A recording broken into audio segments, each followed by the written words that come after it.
യോഹന്നാൻ്റെ സുവിശേഷം 6-ാമത്തെ അധ്യായം അപ്പം വർദ്ധിപ്പിക്കുന്ന അത്ഭുതം നൽകിക്കൊണ്ടാണ്.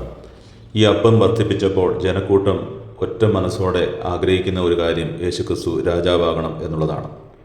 പക്ഷേ ആ അധ്യായം അവസാനിക്കുന്ന ഭാഗമാകുമ്പോഴേക്കും കാണുന്നത് ഭൂരിപക്ഷവും അവനെ വിട്ടുപോകുന്നതായും 11 പേർ മാത്രം അവശേഷിക്കുന്നതായിട്ടും ആണ്. അവിടെ കർത്താവ് പറയുന്നുണ്ട്, ഈ 12 പേരിൽ ഒരുവൻ എന്നെ ഒറ്റുകൊടുക്കും എന്നും പറയുന്നുണ്ട്. ഈ പ്രധാനപ്പെട്ട കാര്യങ്ങൾ, മർമ്മങ്ങളെല്ലാം തന്നെ വ്യക്തമാക്കുന്നത് ഒരൊറ്റ വചനത്തെ ചുറ്റിപ്പറ്റിയാണ്. യോഹന്നാൻ്റെ സുവിശേഷം 6-ാമത്തെ അധ്യായം 35-ാമത്തെ വാക്യം, ഞാനാണ് ജീവൻ്റെ അപ്പം. ഈ ഒരൊറ്റ വാക്യത്തിൻ്റെ മുമ്പിലാണ് for Christ or against Christ എന്നുള്ള കാര്യത്തിൻ്റെ മാവിനി തെളിയപ്പെടുക.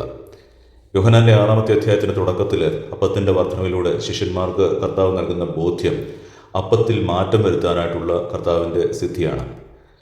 യോഹന്നാൻ്റെ സുവിശേഷം 6-ാമത്തെ അധ്യായം മധ്യഭാഗം എത്തുമ്പോഴേക്കും കടലിന് മീതെ നടന്ന് ഈ വള്ളത്തിൽ ആയിരുന്നുകൊണ്ട് വെള്ളത്തിൻ്റെ ഭീകരതയെ നോക്കി വിഷമിക്കുന്ന ശിഷ്യന്മാരെ ആശ്വസിപ്പിച്ചുകൊണ്ട് വള്ളത്തിലേക്ക് കടക്കുന്ന ഒരു കർത്താവിനെയാണ് നമ്മൾ അവിടെ കാണുന്നത്. തൻ്റെ ശരീരത്തിന്മേലുള്ള യേശുവിൻ്റെ മാറ്റത്തിൻ്റെ അധികാരമാണ് അവിടുന്ന് ശിഷ്യന്മാർക്കവിടെ വ്യക്തമാക്കിയത്. ശരീരത്തിൻ്റെയും അപ്പത്തിൻ്റെയും മേലുള്ള തൻ്റെ ശരീരം ശിഷ്യന്മാർക്ക് വ്യക്തമാക്കിയിട്ടാണ് കർത്താവ് പറയുന്നത്, ഞാനാണ് ജീവൻ്റെ അപ്പം എന്നുള്ളത്. ശരീരത്തിൻ്റെ മേലും അപ്പത്തിൻ്റെ മേലും തൻ്റെ ശരീരത്തിലൂടെയും തൻ്റെ വ്യക്തിത്വത്തിലൂടെയും തൻ്റെ ദൈവിക ഭാവത്തിലൂടെയും എങ്ങനെ ഇടപെടാൻ കഴിയുമെന്ന് ശിഷ്യന്മാർക്ക് അവിടുന്ന് ബോധ്യപ്പെടുത്തിക്കൊണ്ട് പറയുന്നു, ഞാനാണ് ജീവൻ്റെ അപ്പം. എൻ്റെ അടുത്ത് വരുന്നവന് ഒരിക്കലും വിശക്കുകയല്ല, എന്നിൽ വിശ്വസിക്കുന്നവന് ദാഹിക്കുകയുമില്ല എന്ന് പറയുന്നുണ്ട്. ഇവിടെ കാണുന്നുണ്ട്, കർത്താവാണ് നമ്മുടെ സുവിശേഷം. വിശക്കുന്നവന് അപ്പമാണ് സുവിശേഷം, ദാഹിക്കുന്നവന് വെള്ളമാണ് സുവിശേഷം. യോഹന്നാൻ 7:37 നമ്മുടെ കർത്താവ് അരുളി, ആർക്കെങ്കിലും ദാഹിക്കുന്നെങ്കിൽ അവൻ എൻ്റെ അടുക്കൽ വന്ന് കുടിക്കട്ടെ. എന്നിൽ വിശ്വസിക്കുന്നവൻ്റെ ഹൃദയത്തിൽ നിന്ന് വിശുദ്ധ ലിഖിതം പ്രസ്താവിക്കുന്നത് പോലെ ജീവജലത്തിൻ്റെ അരുവികൾ ഒഴുകും. വിശ്വാസമെന്ന ശക്തി നമ്മളെ മാറ്റുന്നതും നമ്മളിൽ നിന്ന് അനേകരിലേക്ക് വിശ്വാസം പകർന്ന് നൽകപ്പെടുന്നവനും ഇടയാകുന്ന ഒരു ശക്തിയാണ്. ജീവൻ്റെ അപ്പത്തിലേക്ക് ആകർഷിക്കപ്പെടാൻ നമുക്ക് വേണ്ടത് വിശ്വാസത്തിൻ്റെ ശക്തിയാണ്. അതായത് ഒരാഴമായ സ്നേഹബന്ധം, വിശ്വാസബന്ധം ദൈവത്തോട് നമുക്കുണ്ടായിരിക്കണം. നമുക്കറിയാം, ഒരു കുഞ്ഞിനെ ഒരു സമൂഹത്തിൽ കൊണ്ടു നിർത്തിയാൽ അതിൻ്റെ ബന്ധുമിത്രാദികളായിരിക്കും എല്ലാവരും തന്നെ. എത്ര ബന്ധുമിത്രാദികളുണ്ടായാലും ആ കുഞ്ഞ് എപ്പോഴും നാച്ചുറലായിട്ട് ആഗ്രഹിക്കുന്നത് എൻ്റെ അമ്മയോടൊപ്പം ആയിരിക്കണം എന്നുള്ളതാണ്, അമ്മയുടെ ഒക്കത്തിരിക്കണം എന്നുള്ളതാണ് ആ കുഞ്ഞ് ആഗ്രഹിക്കുന്നത്. അതുപോലെ വിശുദ്ധ കുർബാനയോട് ചേർന്ന് നിൽക്കുന്ന, വിശുദ്ധ കുർബാനയോട് ഒരു അമ്മ സ്നേഹം അതിൽ അനുഭവിച്ചറിയാൻ കഴിയുന്ന ഒരു കുഞ്ഞിൻ്റെ ഭാവമാണ് നമ്മുടെ ജീവിതയാത്രയിലെ അത്യുദാത്തമായിട്ടുള്ള ഒന്ന്. യോഹന്നാൻ 6:36 കർത്താവ് അരുളി ചെയ്യുന്നുണ്ട്, നിങ്ങൾ എന്നെ കണ്ടിട്ടും വിശ്വസിക്കുന്നില്ല. കാരണം നമ്മളിൽ കൊത്തുകൂടുന്ന 2 പറവുകളിൽ ഒന്ന് ലൗകിക മനുഷ്യനും മറ്റൊന്ന് ആത്മീയ മനുഷ്യനുമാണ്. ലൗകിക മനുഷ്യനെ ജഡിക മനുഷ്യൻ എന്ന് വിശേഷിപ്പിക്കാം. ഈ ജഡിക മനുഷ്യൻ എപ്പോഴും ഉൾപ്രേരണയാൽ നയിക്കപ്പെടുന്നത് ജഡത്തിൻ്റെ മോഹങ്ങളിലേക്കും ഒടുവിൽ മരണത്തിലേക്കുമാണ്. ആത്മീയ മനുഷ്യനാകട്ടെ നയിക്കപ്പെടുന്നത് പരിശുദ്ധാത്മാവിനാലാണ്, സ്വർഗോക്തിയാണ്, സ്വർഗത്തിൻ്റെ പ്രാപ്യമാണ് അവൻ്റെ ജീവിത ലക്ഷ്യമായിട്ട് വരുന്നത്. കർത്താവ് കാണിക്കുന്ന ഈ വിശുദ്ധ കുർബാനയുള്ള ആഴമായിട്ടുള്ള കർത്താവിൻ്റെ പരാമർശങ്ങൾ നമുക്ക് മുമ്പിൽ വലിയ ബോധ്യങ്ങൾ നൽകുന്നതാണ്. പിശാച് എപ്പോഴും ആഗ്രഹിക്കുന്നത് നമ്മളെ വിശുദ്ധ കുർബാനയിൽ നിന്ന് അകറ്റി നിർത്താനാണ്. നമുക്കറിയാം, നമ്മുടെ ദേവാലയങ്ങളിലൊക്കെ കുർബാനയ്ക്ക് ഒരാളിനെ വിളിക്കുക എന്ന് പറഞ്ഞു കഴിഞ്ഞാൽ അവർ വലിയ ഒരു ഭീകരമായ ദുരന്തം പോലെയാണ് അവരുടെ ജീവിതത്തിൽ പലപ്പോഴും അതിനെ എടുക്കാറുള്ളത്. പള്ളിയിലെ ചണ്ടുകെട്ടിലും പെരുന്നാളിൻ്റെ ഉത്സവങ്ങൾക്കും ഗാനമേളയ്ക്കും ഒക്കെ ആളുണ്ട്. പക്ഷെ കുർബാനയ്ക്ക് വരാനായിട്ട് ആളുകൾക്ക് പലർക്കും താല്പര്യമില്ല. അതിൻ്റെ കാരണം എന്താണ്? ജഡിക മനുഷ്യൻ്റെ പ്രത്യേകതയാണ് അത്. അതായത് ഇവിടെ പിശാച് ഒരുക്കുന്ന ഒരു കെണിയുണ്ട്. ആരെന്നെ ഭക്ഷിക്കുന്നുവോ അവൻ മരിച്ചാലും ജീവിക്കും, ഞാനാണ് നിത്യജീവൻ്റെ അപ്പം എന്ന് കർത്താവ് അരുളി ചെയ്തിട്ടുണ്ടെങ്കിൽ ഈ നിത്യജീവൻ നമ്മളിൽ ഒരിക്കലും ഉണ്ടാകുവാൻ പിശാച് ആഗ്രഹിക്കുന്നില്ല. പിശാചിൻ്റെ ആഗ്രഹം എപ്പോഴും നമ്മളെ വിശുദ്ധ കുർബാനയിൽ നിന്നും അകറ്റി നിർത്താനായിട്ടാണ്. കാരണം പിശാചിന് പ്രവർത്തിക്കണമെങ്കിൽ വിശുദ്ധ കുർബാന നമ്മളിൽ ഉണ്ടാകാൻ പാടില്ല. അതുകൊണ്ടാണ് ജഡിക മനുഷ്യന് താല്പര്യമുള്ള കണ്ണിൻ്റെ കാഴ്ച, ഇടത്തിൻ്റെ ഒരാശ, കണ്ണോട് നിരാശ, ജീവിതത്തിൻ്റെ അഹന്ത, ഇതൊക്കെ നമ്മൾ കാണിച്ചിട്ട് പെരുന്നാളും കഴിഞ്ഞ് വീട്ടിൽ പോകും. നമ്മൾ വിശുദ്ധ കുർബാനയ്ക്ക് അടുത്ത ദിവസം ആൾ വളരെ കുറവായിരിക്കും. യോഹന്നാൻ 6:48 പറയുന്നു, ഞാൻ ജീവൻ്റെ അപ്പമാണ്, സ്വർഗത്തിൽ നിന്നിറങ്ങിയ ജീവനുള്ള അപ്പം ഞാനാണ്. ആരെങ്കിലും ഈ അപ്പത്തിൽ നിന്ന് ഭക്ഷിച്ചാൽ അവൻ എന്നേക്കും ജീവിക്കും. പിശാച് ആഗ്രഹിക്കുന്നത് നമ്മുടെ ആത്മാവിൻ്റെ മരണമാണ്. വിശുദ്ധ കുർബാന യോഗ്യതയോടെ നമ്മൾ സ്വീകരിച്ചാൽ നമ്മിൽ യേശുവിൻ്റെ ജീവനുണ്ടാകും. അവിടേക്ക് പിശാചിന് പ്രവർത്തിക്കാനാകില്ല. പിശാചും മനുഷ്യനെ ആകർഷിക്കുന്നുണ്ട്, ദൈവവും മനുഷ്യനെ ആകർഷിക്കുന്നുണ്ട്. പിശാചിനാൽ ആകർഷിക്കപ്പെടുന്നവർ പ്രാമുഖ്യം നൽകുന്നത് എപ്പോഴും ജഡത്തിനാണ്. ദൈവത്താൽ ആകർഷിക്കപ്പെടുന്നവർ പ്രാമുഖ്യം നൽകുന്നത് പരിശുദ്ധാത്മാവിനാണ്. റോമാലേഖനം 8:5 നമ്മളോട് പറയുന്നു, ജഡികമായി ജീവിക്കുന്നവർ ജഡിക കാര്യങ്ങളിൽ മനസ്സ് വെക്കുന്നു, ആത്മീയമായി ജീവിക്കുന്നവരാകട്ടെ ആത്മീയ കാര്യങ്ങളിൽ മനസ്സ് വെക്കുന്നു.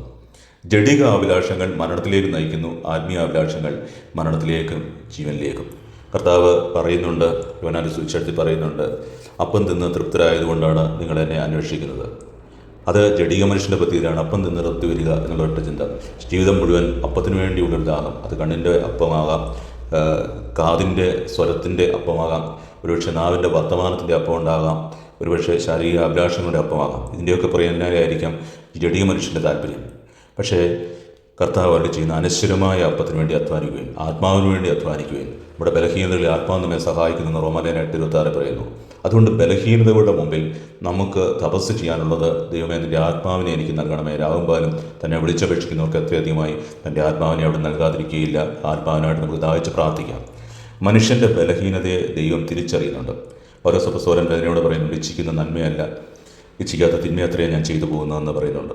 നമ്മുടെ മാനസിക പശ്ചാത്തലങ്ങൾ എല്ലാം തന്നെ എപ്പോഴും തിന്മയിലേക്ക് ചേർന്ന് നിൽക്കാനായിട്ട് കൊതിക്കുന്നതാണ്. ഉൽപ്പത്തി 6:5 ദൈവം നമ്മെപ്പറ്റി പറയുന്നുണ്ട്, മനുഷ്യൻ്റെ ഹൃദയം എപ്പോഴും തിന്മയിലേക്ക് ചാഞ്ഞിരിക്കുന്നു. തിന്മയുടെ നീരാളിപ്പിടുത്തത്തിൽ നിന്ന് നമ്മെ രക്ഷിക്കുവാനായിട്ടാണ് നമ്മുടെ കർത്താവായ ഈശോ മിശിഹ പാവമില്ലാത്തവൻ നമ്മുടെ ശരീരം ഏറ്റെടുത്തുകൊണ്ട്, പാവമില്ലാത്ത ശരീരത്തിൽ നമ്മുടെ പാവത്തെ ഏറ്റെടുത്തുകൊണ്ട് കുരിശുമരണത്തിൻ്റെ ശിക്ഷ ഏറ്റുവാങ്ങിയത്. യോഹന്നാൻ 6:44 പറയുന്നു, എന്നെ അയച്ച പിതാവ് ആകർഷിച്ചാലല്ലാതെ ഒരുവനും എൻ്റെ അടുക്കിലേക്ക് വരാൻ സാധിക്കുകയില്ല എന്ന് പറയുന്നുണ്ട്. പഴയ നിയമത്തിലൂടെ പിതാവ് സംസാരിച്ചത് ശ്രദ്ധിക്കാത്തവർക്ക് ഹാബേലിൻ്റെ ബലിയിൽ തുടങ്ങി കാൽവരിയിലെ ബലിയിലേക്ക് എത്തുന്ന ദൈവ പദ്ധതിയെ മനസ്സിലാക്കാനായിട്ട് കഴിയുകയില്ല. അതുകൊണ്ടാണ് പല സഹോദരങ്ങളും ഇതിനെ ഒരു വിരുന്ന് മാത്രമായിട്ട് ചുരുക്കിക്കളയുന്നത്. പിതാവിൻ്റെ സ്വരം ശ്രവിച്ചവർക്ക്, അതുപോലെ തന്നെ വചനമേശയിൽ നിന്ന് ഭക്ഷിച്ചവർക്ക് കാരുണ്യമേശയിൽ നിന്ന് ഭക്ഷിക്കുന്നത് മനസ്സിലാകുകയുള്ളൂ. അത് അനുഭവമായിട്ട് മാറുകയുള്ളൂ. പിതാവിൻ്റെ കാന്തികവലയത്തിലായാൽ നമ്മൾ ക്രിസ്തുവിൻ്റേതായി മാറും. ക്രിസ്തു ചെയ്തത് നമ്മളും ചെയ്യുവാനായിട്ടുള്ള വിളിയാണ് നമുക്ക് അപ്പോൾ ലഭിക്കുക. കുട്ടിയായിരിക്കുന്ന കാലത്ത് എനിക്കൊരു കാന്തം കിട്ടി. ഞാൻ പല പ്ലാസ്റ്റിക് സാധനങ്ങളും തടിക്കഷ്ണങ്ങളിലും ഒക്കെയും ഈ കാന്തം മുട്ടിച്ച് നോക്കി. അവയൊന്നും ആകർഷിക്കപ്പെട്ടില്ല. പക്ഷേ കുറച്ച് കഴിഞ്ഞപ്പോൾ ബ്ലേഡ് കിടക്കുന്ന കണ്ടു. ആ ബ്ലേഡ് എടുത്ത് മുറിച്ച് കാന്തത്തിൻ്റെ അരികിൽ വെച്ചപ്പോൾ അവ ആകർഷിക്കപ്പെടുന്നത് ഞാൻ കണ്ടു. കാരണം ബ്ലേഡ് ഇരുമ്പാണ്. കുറേ കഴിഞ്ഞപ്പോൾ എനിക്ക് താല്പര്യം തോന്നിയിട്ട് ബ്ലേഡിൻ്റെ മുറികൾ ഞാൻ അങ്ങോട്ടും ഇങ്ങോട്ടും വീണ്ടും പിടിപ്പിക്കാൻ നോക്കിയപ്പോൾ എന്നെ അത്ഭുതപ്പെടുത്തിക്കൊണ്ട് ഈ ബ്ലേഡുകളെല്ലാം കാന്തമായി മാറിയിരിക്കുന്നു എന്നുള്ളൊരു തിരിച്ചറിവ് എനിക്ക് ലഭിച്ചു. അവ പരസ്പരം ആകർഷിക്കുന്നതായിട്ട് കണ്ടെത്താനായിട്ട് അറിഞ്ഞു. അതായത് മുറിക്കുന്ന ലൗകിക മനുഷ്യൻ്റെ ബ്ലേഡിനെ ആത്മീയ മനുഷ്യൻ്റെ കാന്തമാക്കി മാറ്റാൻ ദൈവത്തിന് കഴിയും എന്നുള്ളത് നമ്മുടെ ജീവിതത്തിൽ തിരിച്ചറിയുക. ദൈവസ്നേഹം എന്ന കാന്തത്തിലേക്ക് നമ്മെ ചേർത്ത് വെച്ചാൽ ദൈവസ്നേഹം നിറഞ്ഞു നിൽക്കുന്ന ക്രിസ്തുവിൻ്റെ കാന്തങ്ങളായി നമ്മളെ രൂപീകരിക്കും. അവിടെ വിശുദ്ധ കുർബാന പ്രസക്തമാകും. വിശുദ്ധ കുർബാനയിലേക്ക് എപ്പോഴും ഓടിയെടുക്കുന്ന റാണി ഈച്ചയുടെ ചുറ്റും ബാക്കിയുള്ള ഈച്ചകൾ അത്രയും ഓടിയെടുക്കുന്നത് പോലെ നമ്മൾ ഓരോരുത്തരും ദൈവത്തിൻ്റെ അരികിലേക്ക് അടുത്തു വരുവാനും ഈ ഭൂമിയിൽ നമ്മുടെ പാപങ്ങളും ബലഹീനതകളും ഏറ്റുവാങ്ങുന്ന കർത്താവിൻ്റെ കൈകളിലേക്ക് ജീവിതം സമർപ്പിച്ചുകൊണ്ട് ഒരു കുർബാനയായി മാറുവാൻ, കുർബാനയുടെ അനുഭവമുള്ള വ്യക്തിയായി മാറുവാൻ അനുഗ്രഹിക്കണമെന്ന് പ്രാർത്ഥിക്കുവാൻ നമുക്ക് കഴിയും. നമ്മുടെ നാവിൽ വിശുദ്ധ കുർബാന സ്വീകരിച്ച നാവുകൊണ്ട് കർത്താവിൻ്റെ സാക്ഷ്യം നൽകുവാൻ നമുക്ക് രചിക്കാതിരിക്കാം. നമ്മുടെ കർത്താവിൻ്റെ വചനം നമ്മുടെ ഏറ്റുവാങ്ങിയ നമ്മുടെ കാതുകൾ, ആ കാതുകൾ നന്മ കേൾക്കുവാനായിട്ട് വിനിയോഗിക്കാം. കർത്താവിനെ കണ്ട കണ്ണുകൾ അത് അനന്തദേശത്ത് സ്വർഗത്തിൻ്റെ മഹാത്മ്യം കാണുവാൻ തക്കവണ്ണം ഉയർത്തണമേ എന്നും കർത്താവിനോട് പ്രാർത്ഥിക്കാം. ദൈവമേ, ഞങ്ങളോട് കരുണയായിരിക്കണമേ.